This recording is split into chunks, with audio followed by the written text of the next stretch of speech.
গাছের নিচে মূলত একটা জমি। এই জমিটাতে গাছগুলার বয়স 2 মাস।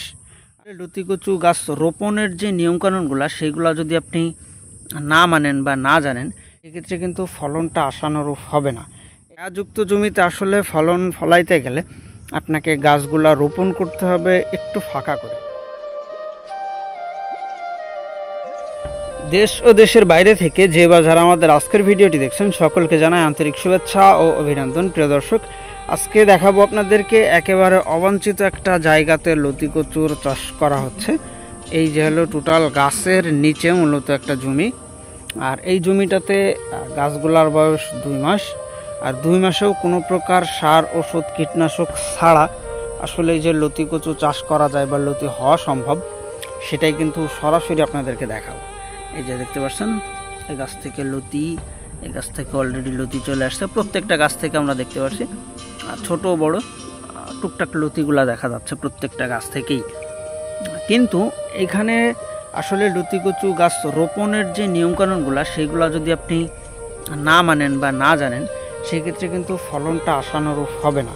এই যে পুরো জমিটা যদি আপনাদেরকে দেখাই, একেবারে কিন্তু ছায়াতে, এই যে দেখতে পাচ্ছেন ছায়াযুক্ত একটা জমি। আর এই ছায়াযুক্ত জমিতে আসলে ফলন ফলাইতে গেলে আপনাকে গাছগুলা রোপণ করতে হবে একটু ফাঁকা করে। মূলত আমরা সাধারণত লতিকচু চাষ করে থাকি 18 ইঞ্চি বা 27 ইঞ্চির দূরত্ব দিয়ে। এখানে কিন্তু দেখেন একেবারে বিশৃঙ্খলভাবে চারাগুলা রোপণ করা, কোনো একেবারে নিয়মকানুনের বাইরে। তারপরেও কিন্তু মাশাল্লাহ এখানে আমরা দেখতে পাচ্ছি বেশ কিছু গাছেই মোটামুটি 4টা 5টা 7টা 8টা এরকমভাবে ফলন আসা শুরু হয়েছে। তবে এটাই বেটার না, একটা গাছ থেকে সাধারণত 8টা অ্যাভারেজ সর্বোচ্চ 12টা 13টা পর্যন্ত লতি এসে থাকে, যদি সঠিকভাবে এদেরকে পরিচর্যা আপনি করতে পারেন। যেহেতু সামনে বর্ষার মৌসুম, স্বাভাবিকভাবে লতিকচু চাষের ক্ষেত্রে আপনাকে একটু ভেজা জমি বা নরম জমি নির্বাচন করতে হয়। যেহেতু সামনেই বর্ষা থাকার কারণে কিন্তু এই ভেজা জমিটা নির্বাচন করা অনেকটা সহজ, যার কারণেই কিন্তু অনেকেই নতুনভাবে এই চাষটা করতে যাচ্ছে। আবার অনেকে আছে যারা এই ধরনের ছায়াযুক্ত জায়গাতে আসলে লতিকচু চাষ করা যায় কিনা এরকম প্রশ্নের ভিতরে থাকেন। আর নিঃসন্দেহে আপনার ছায়াযুক্ত জমিতেও কিন্তু আপনি লতিকচু চাষ করতে পারবেন। আজকের ভিডিওটাই জলযন্ত্রতার প্রমাণ, যেহেতু একেবারেই শুরু থেকে আপনাদেরকে দেখানোর একটা সুযোগ। গাছগুলার বয়স একেবারে 2 মাসের আশেপাশে।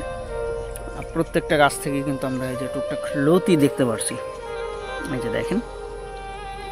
তো প্রিয় দর্শক, নতুনভাবে যারা চাষটা করতে যাচ্ছেন বা চাষের জন্য পরিকল্পনা করছেন বা চাষ করব কিনা এরকম একটা প্রশ্নের ভিতরে আছেন, অথবা অনেকে আছে যারা ছায়াযুক্ত জমিতে কোন ধরনের ফসলটা চাষ উপযোগী এই ধরনের প্রশ্নের ভিতরে আছেন, চাইলেই কিন্তু খুব সহজভাবেই যশোরের লতিরাজ কচুটা আপনি চাষ করতে পারেন।